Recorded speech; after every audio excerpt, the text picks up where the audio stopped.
was watching a video the other night, and the video was about how apparently there is this phenomenon, which I've never heard of before, but people who are in car accidents who survive, but teeter on survival, or the car accidents are very serious. Apparently it's quite common to report a human being coming and spending time with them and consoling them and keeping them calm or telling them they're going to be okay in the vehicle with them while they're trapped, or whatever the case may be. If they're not trapped, if they're physically unable to remove themselves due to injury, this human entity, whatever it actually is, stays with them and says, "You're going to be okay, help is on the way."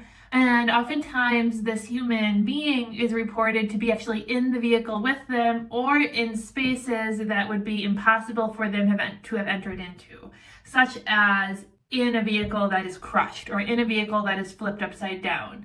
And then it is very common, or the common theme is that when ambulances arrive, when help arrives, or the person becomes unconscious and then later wakes up, the person has completely disappeared. In many cases, a person does not become unconscious and the ambulance arrives and all of a sudden the person vanishes into thin air, is what has been reported. And the version of the video that I saw was on TikTok, and the content creator that I saw had stitched the original video talking about this phenomenon, and she had experienced it, which is why she had stitched it. She stitched it to share her own story, and she had been in a car accident as a teenager, to the point of, I'll spare you the gory details, but she couldn't have exited the car or physically moved herself from the car. And a man came into the car with her and was telling her, "It's going to be okay, you're going to be just fine." And it would have been physically incapable or physically impossible for her to have experienced this. And her belief, for him to have done what he did, her belief is that he was from heaven, he was from the afterlife. But her memory serves that he was in physical form. Was he? I don't know, right? I guess nobody will ever know. But what really got me is I was reading through the comments of the video. Somebody had commented, "My dad, who has passed, who has transitioned, was a firefighter when he was alive. And I know that if there are jobs in heaven, that this would be his job, to come to earth as one of these helpers, to help those in accidents and console them in this way." And not only does that give me goosebumps to say and to think about, but that really got me thinking, what is the afterlife like? Are there jobs? Are there duties? Nobody really knows for certain. You can find so many opinions from psychic mediums and spiritual practitioners and authors out there on the internet, but nobody really knows for certain. We can tell you what our opinions are as psychic mediums on the afterlife. We can tell you what we've been told regarding what the afterlife is like as psychic mediums, what spirit has shared with us. However, at the end of the day, none of it can be evidentially validated, because there is no evidence here and there. You know what I'm saying? So it's still messages, and messages can't be necessarily evidentially validated. So therefore it still is subjective. And until we transition ourselves, none of us will know for certain what the afterlife is like. But I do find that concept of such jobs like that being so beautiful. My opinion is, though, that if such jobs like that exist, they're voluntary and they are not mandatory. They're taken on because they want to be taken on by such souls. So what else do I think about the afterlife? Let's get into it. My understanding, and again, my understanding laced with my opinion, is that the afterlife is not necessarily concrete, set in stone, the exact same for everybody. I believe that the afterlife can very much be formed. And the reason that I believe that the afterlife can be formed is because I believe that the afterlife is very much formed through consciousness. So if you think about your favorite hobby, say you grew up on going to a lake house every single summer, and that was your absolute favorite thing. You absolutely loved going to this lake house. It holds some of your most precious memories, and you want to visit this lake house again, here, living in human form. But the lake house has been sold. You no longer have access to this lake house. So what would you do? What's the next best thing? Well, close your eyes and imagine it. So if you were to close your eyes and take yourself back to this lake house, back in time to those precious memories, to the place, you would feel the sand on your feet. You would imagine your favorite bathing suit you used to wear. You would be with the people you used to love being with. You would bring yourself back to some of the swimming toys you used to play with, of the exact days that you lived out, what the water felt like. And you would just really immerse yourself in that environment, in your memories with your eyes closed, and think through it in your mind. And it's not just about thinking through it, it's about feeling it, smelling it, tasting the tastes, feeling the emotions, right? Feeling the textures, the sensations, hearing the sounds. Now, when you are fully in higher consciousness, what I understand of it is that that experience is used to create anything that you would desire, anything you would want to be doing, anything you would want to be engaging in, right?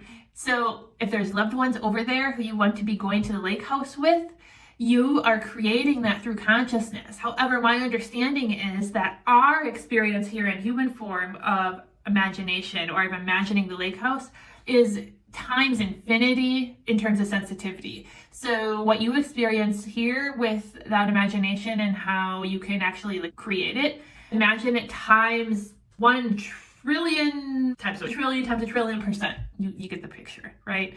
So what I'm trying to say here is that my understanding of the afterlife is that you create your own experiences in the afterlife, because everything is energy. Everything is conscious. I don't think of the afterlife, or I don't understand the afterlife as being this place that is the same for everyone.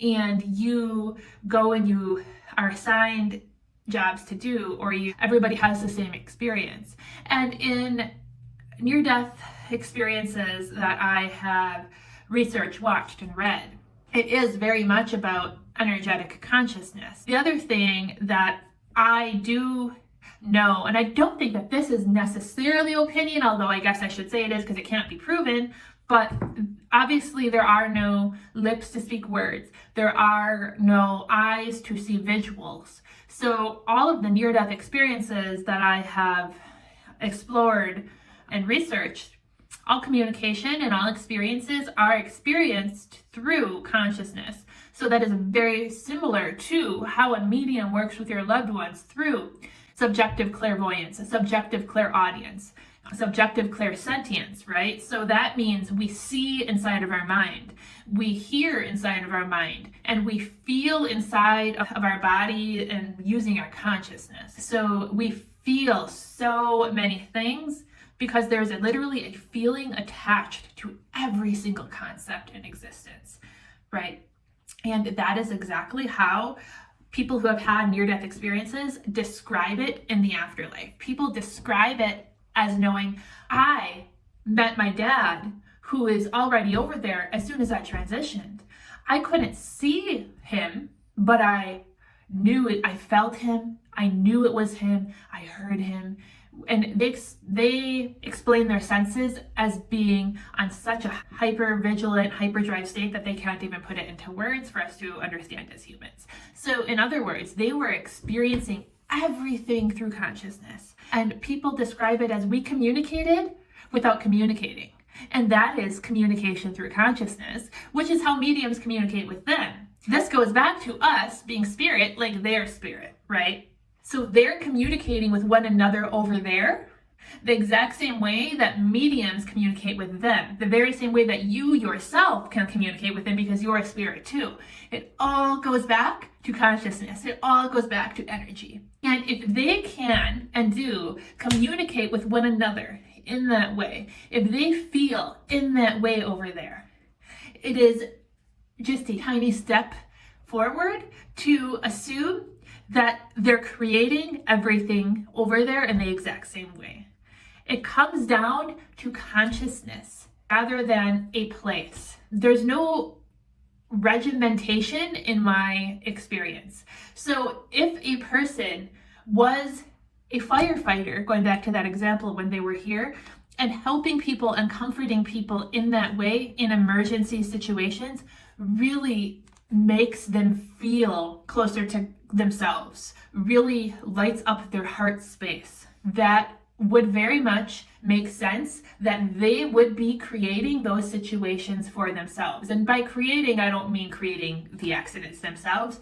I mean tapping into consciousness in order to determine where those occurrences are happening on the earth plane with the spirits and human bodies on the earth plane, and literally split second, less than that because there is no time, connecting with those incidents and working as an angel by choice. That is what I feel about the afterlife. And again, I cannot prove it to you, but I do think that it very much makes sense, and it is my understanding of the other side.